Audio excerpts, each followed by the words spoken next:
halos 20% ng ekonomiya ng bansa ay nakasandig sa dugo at pawis at paghihirap ng mga manggagawang Pilipino sa abroad, kagaya nitong grupo ng kilusang Pilipino na mga OFW na naghihirap sa labas ng bansa.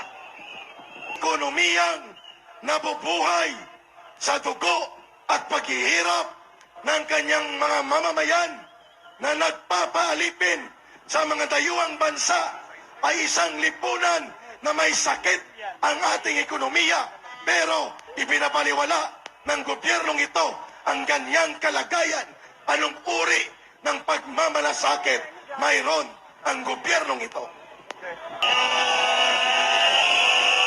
Pang nagrarally ang taong bayan at nagtitipon sa mapayapa at malayang pamamahayag, ang mga tambaluslos na politiko ay pilit niloloko ang ating kababayan sa pamamagitan ng pagpapaikot ng mga ayuda na hindi naman nila pera, subalit yan ay nanggaling sa kaban ng bayan.